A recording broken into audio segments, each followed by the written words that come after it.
Welcome students to easy business. Students, हमने अपनी last video में जो चैप्टर स्टार्ट किया था वो है हमारा बिजनेस सर्विसेज, जिसमें हमने 5 टाइप्स की बिजनेस सर्विसेज पढ़ी थी। कौन कौन सी थी जी? एक थी banking, insurance, transport, warehousing and communication. Okay, तो ये 5 टाइप की हमारी क्या होती है? बिजनेस सर्विसेज होती है। तो स्टूडेंट्स, हमने अब फर्स्ट सर्विस के बारे में पढ़ना है, वो क्या है? हमारी बैंकिंग। ओके, तो बैंक होता क्या है जी? पहले तो जी बैंक क्या होता है? एक ऐसा इंस्टीट्यूशन जो कि डिपॉजिट को एक्सेप्ट करे। मतलब जो जनरल पब्लिक क्या करती है? बैंक में पैसा जमा करवाती है, बैंक उसको एक्सेप्ट करे और फिर क्या करे जी? जिनको चाहिए पैसा, मतलब नीडेड पर्सन को, उनको लोन प्रोवाइड कर दे। जो पैसा आपने जमा करवाया वो क्या करे? आगे किसी और को लोन प्रोवाइड कर दे। ओके, तो फ्रेंड्स, ये तो होता है एक बैंक का फंक्शन। मतलब एक बैंकिंग होता क्या है? एक ऐसा इंस्टीट्यूशन। ओके, अब स्टूडेंट, हमारे बैंक्स अलग अलग डिफरेंट बैंक्स है, डिफरेंट टाइप्स के। हमने इसको ओनरशिप के बेस पे भी बांटा हुआ है और फंक्शंस के बेस पे भी। ओके, तो ये टॉपिक जो हमारे बैंक है on the basis of ownership और फंक्शंस, ये इतना इंपॉर्टेंट नहीं है, लेकिन हमें 2 चीजों के बारे में जानना बहुत जरूरी है। कौन कौन सी? वो सुनिए जी। एक तो हमारा सेंट्रल बैंक कौन सा है जी? हमारा सेंट्रल बैंक है आरबीआई। कौन सा है? RBI, reserve bank of India. Okay, जो कि हमें उससे क्या कहते हैं? हम या तो बैंकर ऑफ बैंक या फिर एक गवर्नमेंट का बैंक कह देते हैं। ओके, गवर्नमेंट का, सेंट्रल गवर्नमेंट का हेल्पिंग हैंड है कौन? आरबीआई। तो 3 ही चीजों की मेन डिस्कवरी हुई थी हमारे एंशिएंट टाइम में। एंशिएंट टाइम मतलब पुराने टाइम में 3 मेन चीजों की डिस्कवरी हुई थी। कौन कौन सी जी? एक तो था व्हील, एक थी फायर, मतलब एक टायर हो गए व्हील भैया, एक होगी फायर आग, और तीसरा कौन था? RBI, reserve bank of India. तो हम कहते हैं 3 मेन डिस्कवरी हुई थी हमारे यहाँ। आरबीआई क्या करता है जी? हमारी सारे बैंक्स की रूल्स रेगुलेशंस आरबीआई डिसाइड करता है। ओके, हमारे इकोनॉमिक डेवलपमेंट को मेंटेन करने में आरबीआई का सबसे मेन हाथ होता है।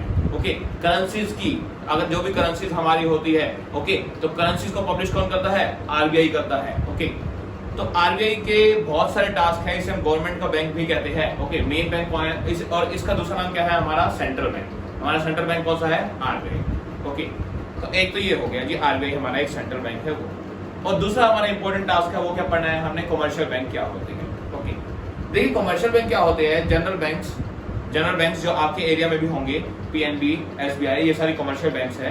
ये क्या करते हैं जी? ये जनरल पब्लिक से क्या लेते हैं? लोन ले लेते हैं, और सॉरी डिपॉजिट ले लेते हैं जनरल पब्लिक से।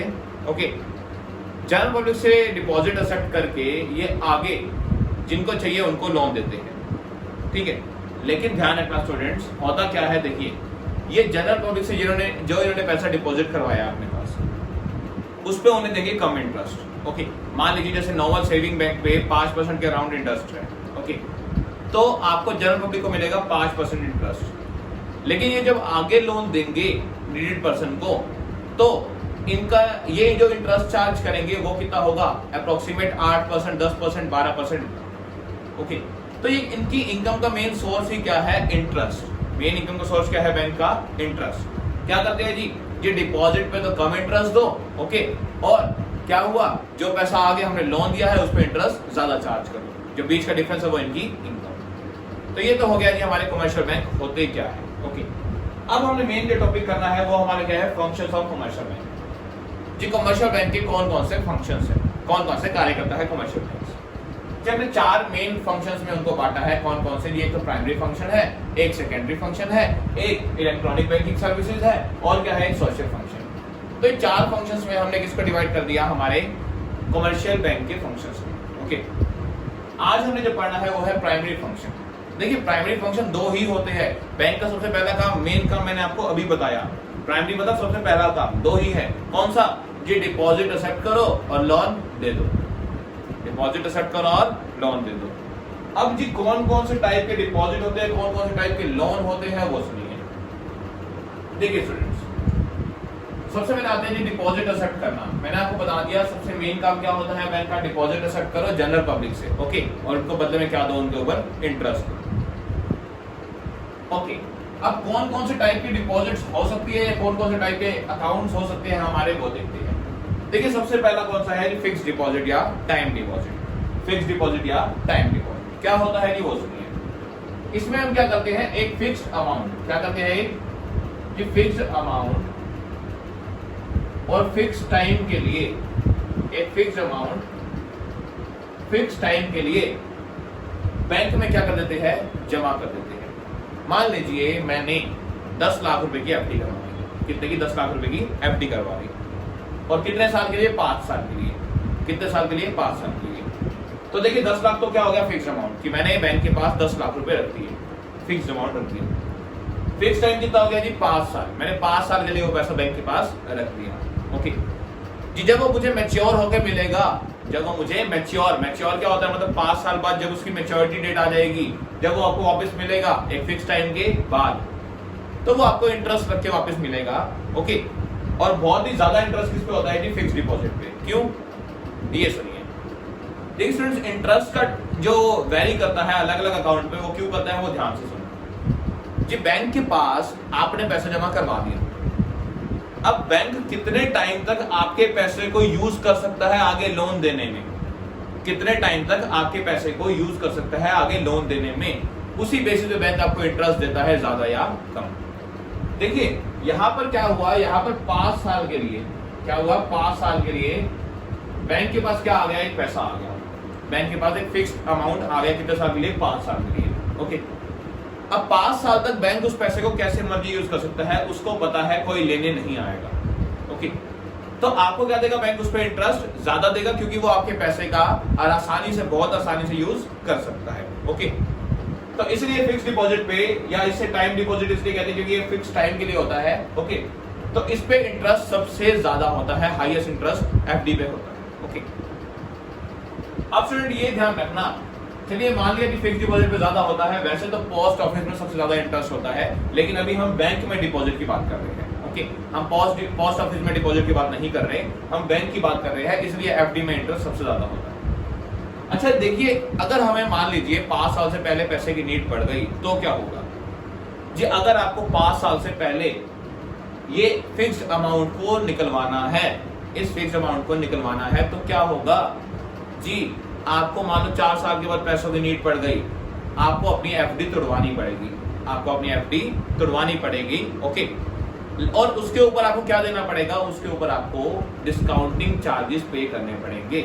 मतलब जी जितना आपको मिलना था ना, मान लीजिए 10 लाख का मिलना था, 5 साल बाद 15 लाख। ओके, एग्जांपल ले रहा हूं, 10 लाख का कितना मिलना था, मान लीजिए 15 लाख, तो आपको कुछ ना कुछ डिस्काउंट होके मिलेगा, कुछ, क्योंकि आप टाइम से पहले निकाल रहे हैं, तो आपको कुछ ना कुछ डिस्काउंट वापस करके आपको तब वो पैसा मिलेगा। ओके, मान लीजिए 15 लाख का आपको मिलेगा, वो 13 लाख 4 साल बाद। तो स्टूडेंट्स, अगर हम चाहे तो एफडी बीच में ब्रेक करवा सकते हैं, लेकिन उस पर जो चार्जेस होते हैं वो काफी हाई पे करने पड़ते हैं। ओके, तो ये तो क्या हमारा कौन सा जी, फिक्स डिपॉजिट। नेक्स्ट आते हैं क्या, करंट डिपॉजिट या डिमांड डिपॉजिट। देखिए नाम क्या है, डिमांड, या फिर करंट भी चालू होता है और डिमांड मतलब कभी भी मांग सकते हैं।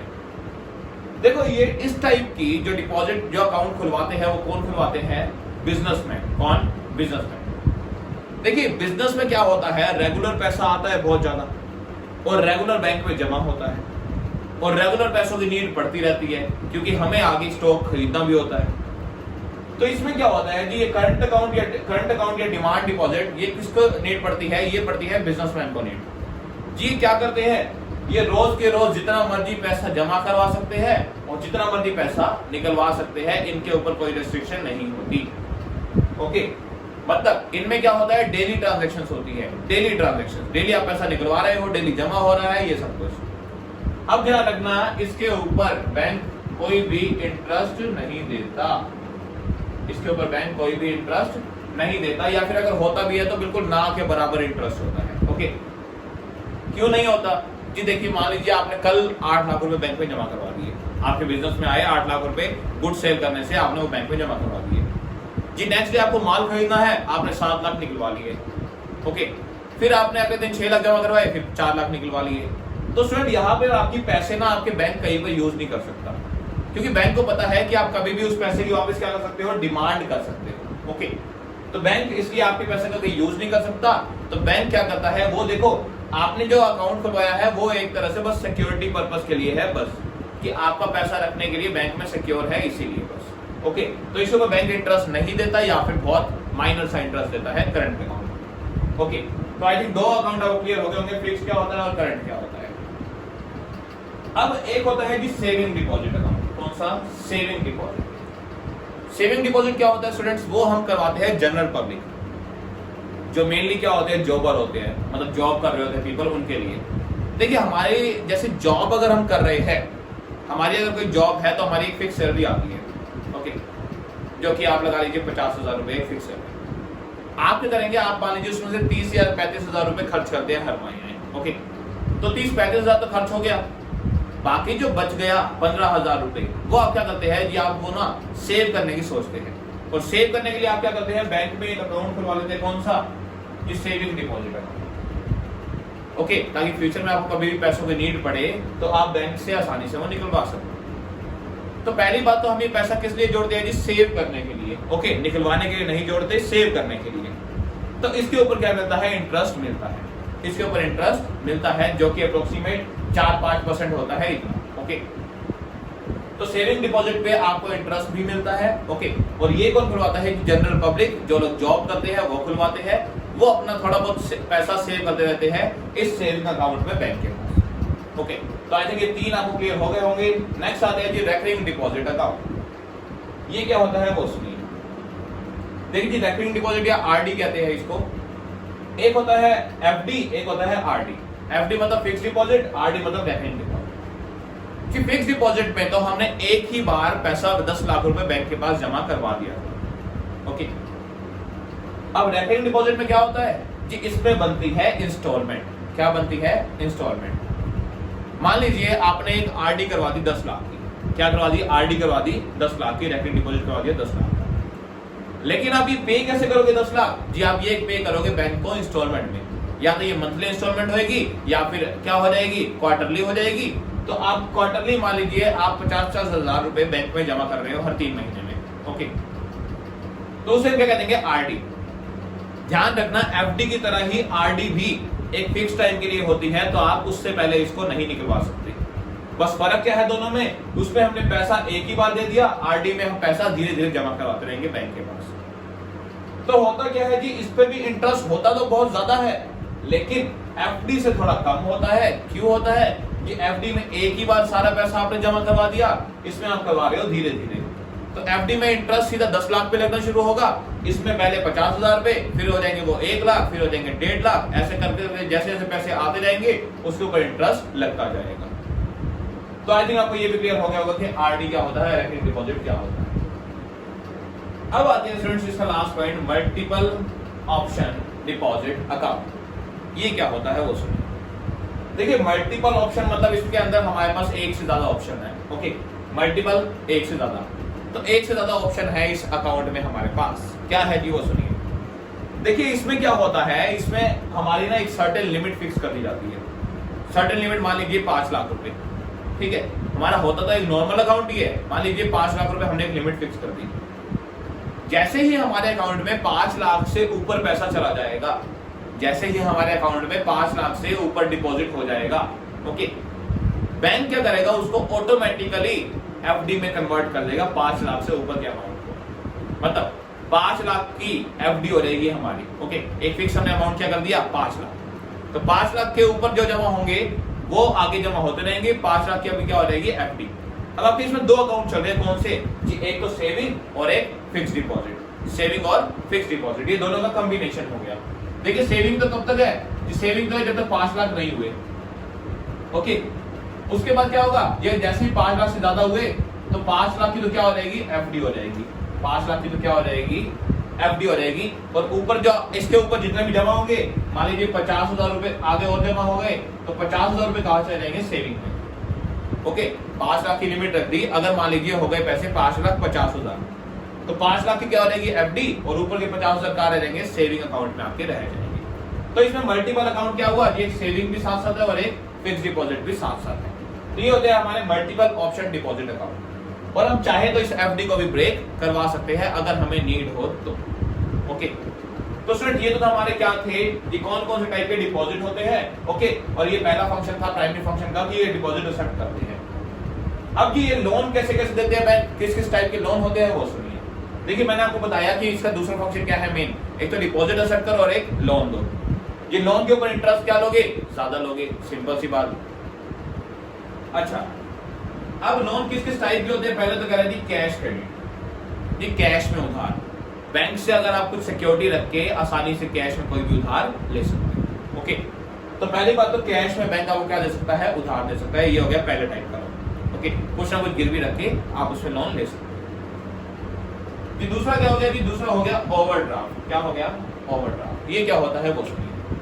देखिए अकाउंट की टर्म है ये ओवरड्राफ्ट। ओवरड्राफ्ट क्या होता है, ओवर मतलब हमारे अकाउंट में मान लीजिए पैसे थे 5 लाख रुपए, कितने, 5 लाख रुपए।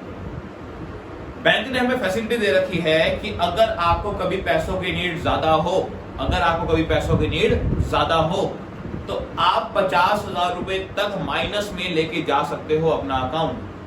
आप अपने अकाउंट को 50,000 रुपए माइनस में लेके जा सकते हो। ओके, तो स्टूडेंट क्या होगा, देखिए अब मेरे को चाहिए मान लीजिए 5.5 लाख रुपए, तो मैं बैंक से आसानी से 5.5 निकाल सकता हूं, चाहे मेरे अकाउंट में क्या है 5 लाख रुपए है, चाहे मेरे अकाउंट में कितने हैं 5 लाख। मैंने निकाल कितने लिए, 5,50,000। ओके, जो एक्स्ट्रा पैसे मैंने निकाल लिए मैं उसे क्या कहूंगा, ओवरड्राफ्ट। क्या कहूंगा, ओवरड्राफ्ट। वो कितने हैं जी, 50,000 रुपए। ओके, अच्छा जी ओवरड्राफ्ट फैसिलिटी किसको मिलती है, ये जी सेविंग वालों को नहीं मिलती, ध्यान रखना। सेविंग अकाउंट वालों को ये फैसिलिटी नहीं मिलती, ये फैसिलिटी मिलती है किसको, करंट अकाउंट वालों को। करंट अकाउंट वाले कौन जी, बिजनेसमैन। बैंक जिन बिजनेसमैन को जानता है या फिर जो बड़े बड़े बिजनेसमैन होते हैं उनको क्या दे देता है, उनको ओवरड्राफ्ट की फैसिलिटी दे देता है कि अगर आपको नीड पड़ जाए तो आप अपने अकाउंट को नेगेटिव में लेके जा सकते हो। फ्यूचर में जब जमा करवाओगे पैसा तो वो माइनस क्या हो जाएगा, रिकवर हो जाएगा। ओके, मान लीजिए फ्यूचर में जब हमने 1 लाख और जमा करवाए, 50,000 पहले वाले जो माइनस थे वो कट गए, अब हमारे प्लस में कितने आ गए, 50,000। ओके, तो ये हो गया कि ओवरड्राफ्ट की तरह से भी लोन हो सकता है। एक और कौन सा होता है जी, डिमांड लोन। कौन सा, डिमांड लोन। देखिए नाम से ही क्या है, डिमांड लोन। ऐसा लोन जो बैंक ने दे तो दिया लेकिन कभी भी ऑन डिमांड वापस मांग सकता है किसी भी टाइम। ओके, किसी भी टाइम बैंक वो लोन एक छोटे से नोटिस देके आपसे वापस मांग सकता है, तो उसे क्या कहते हैं, डिमांड लोन। तो एक ये हो गया लोन का टाइप। और क्या होता है जी, टर्म लोन। टर्म लोन क्या होता है, देखिए टर्म होता है टर्म्स एंड कंडीशंस। टर्म क्या होता है, टर्म्स एंड कंडीशंस, रूल। यानी मतलब क्या होगा, एक ऐसा लोन जिसके ऊपर काफी सारी टर्म्स एंड कंडीशंस पहले से होगी। ओके, तो उसे हम क्या कहेंगे, टर्म लोन। ओके, तो ये टर्म लोन भी बैंक दे सकता है। एक लास्ट जो समझते हैं वो क्या है, discounting of bill of exchange. जी हमें उसके लिए पहले ये टॉपिक समझ आना चाहिए कि बिल ऑफ एक्सचेंज होता क्या। देखिए स्टूडेंट्स, बिल ऑफ एक्सचेंज में क्या आता है, जब भी एक बिजनेस, मान लीजिए कोई बिजनेस है, ओके, एक्स का बिजनेस है और एक कस्टमर आया कौन, वाई। कस्टमर आया कौन, वाई कस्टमर आया बिजनेस। जी एक्स ने वाई को उधार पे गुड्स दे दिए, एक्स ने वाई को जो सेल की है वो उधार पे कर दी, ठीक है, क्रेडिट सेल कर दी। इसने इसको उधार पे गुड्स दे दिए। एक्स ने क्या किया, एक्स ने ना, वाई कहता है मैं आपको ना 4 महीने बाद पेमेंट करूंगा या 3 महीने बाद पेमेंट करूंगा। ओके, वाई ने क्या कहा, मैं आपको 3 महीने बाद पेमेंट करूंगा। एक्स ने क्या किया, एक्स ने ना एक बिल बना दिया। एक्स ने क्या किया, एक बिल लिख दिया, कितने महीने बाद का, 3 महीने बाद का। एक्स ने एक बिल लिख दिया कितने महीने बाद का, 3 महीने बाद का। ओके, और वाई से वो बिल क्या करवा लिया, साइन करवा लिया। वाई से वो बिल क्या करवा लिया, उसने साइन करवा लिया और एक्स ने वो बिल अपने पास रख लिया। ओके जी, अब क्या हो गया, ये बिल कैसा था, ये बिल था एक लीगल डॉक्यूमेंट। कौन सा, लीगल डॉक्यूमेंट। इसका मतलब क्या है कि अगर 3 महीने तक वो पैसे नहीं देगा, 3 महीने के बाद अगर वाई पैसे नहीं देगा तो एक्स उस पर कोर्ट में केस कर सकता है। ओके, एक लीगल डॉक्यूमेंट है, एक बिल बना लिया और उस पर उसके साइन ले लिए। देखिए एक्स के लिए वो बिल पता क्या है, एक्स को वो बिल रिसीव होना है। एक्स को वो बिल क्या होना है, रिसीव होना है। तो एक्स के लिए हम उसे क्या कह देंगे, बिल रिसीवेबल। Bill receivable. और वाई ने वो बिल पे करना है तो वाई के लिए क्या है, वाई के लिए है वो bill payable. Bill payable. Okay, अब देखिए ये टर्म होती है बीआर और बीपी। ओके, अब इसमें बैंक कैसे हेल्प करता है, discounting of bill of exchange क्या है वो देखिए।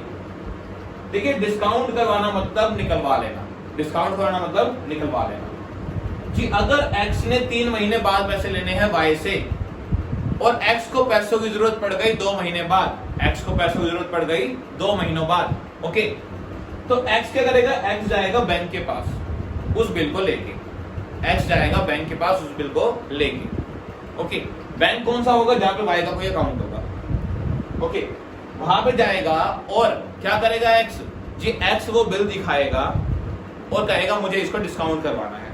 ओके, मुझे इसको डिस्काउंट करवाना है। मान लीजिए x 2 महीने बाद ही कहां चला गया, मैं यहां लिख रहा हूं x 2 महीने बाद उस बिल को लेके कहां चला गया, बैंक के पास। और मान लीजिए वो बिल था 10,000 का। देखिए अगर 3 महीने हो जाते तो x को मिल जाते पूरे 10,000। अब बैंक क्या करेगा कि बैंक कहेगा मैं तेरे को अभी 9,600 दे रहा हूं, अगर लेने है तो ले ले। बैंक क्या कर रहा है, मैं इसके ऊपर क्या काट रहा हूं, डिस्काउंटिंग चार्जेस काट रहा हूं। ओके, डिस्काउंट करवा रहा है वो, उसके ऊपर क्या काट रहा है बैंक, 400 रुपए चार्ज काट रहा है। ओके, बैंक कह रहा है 9,600 दूंगा, लेना है ले ले। एक्स ने कह दिया चलो दे दो। ओके, क्योंकि एक्स को पैसा चाहिए था। अब क्या होगा जी, जब एक और महीना हो जाएगा, देखिए 2 महीने तो हो चुके हैं, 1 महीना और रह गया, वाई क्या करेगा, अब वाई 1 और महीने बाद कितने रुपए, 10,000 रुपए किसको पे करेगा, बैंक को। किसको देगा, बैंक को। ओके, क्योंकि एक्स ऑलरेडी वो बिल किससे निकलवा चुका है, बैंक से। ओके, तो देखिए discounting of bill of exchange मतलब एक्स ने क्या किया, वो बिल टाइम से पहले क्या करवा लिया, डिस्काउंट करवा लिया, वो बिल टाइम से पहले निकलवा लिया। तो देखिए एक्स की हेल्प कैसे की बैंक ने जी, एक्स ने एक तरह से लोन दे दिया किसको, बैंक ने एक्स को एक तरह से क्या दे दिया, लोन दे दिया, कितने का, 9,600 रुपए का। ओके, 1 महीने के लिए बैंक ने क्या किया, 9,600 का एक तरह से क्या दे दिया, लोन दे दिया किसको, एक्स को 1 महीने के लिए। और वाई ने बाद में आके 10,000 रुपए उनको पे कर दिए। तो ये है बैंक का लोन देने का तरीका कि बिल पे भी वो क्या दे सकता है, लोन दे सकता है। मान लीजिए आपके पास एक बिल है साइन किया हुआ, तो आप भी बैंक के पास जाके उसे टाइम से पहले निकलवा सकते हैं, लेकिन बैंक उस पर कुछ चार्जेस काटेगा। ओके, तो बैंक ने आपको टाइम से पहले पैसे दे दिए तो आपको क्या मिल गया, आपको एक तरह से लोन मिल गया बैंक से। ओके, तो स्टूडेंट आई थिंक आपको ये पूरा टॉपिक समझ आ गया होगा कि प्राइमरी फंक्शंस कौन से थे हमारे कमर्शियल बैंक के।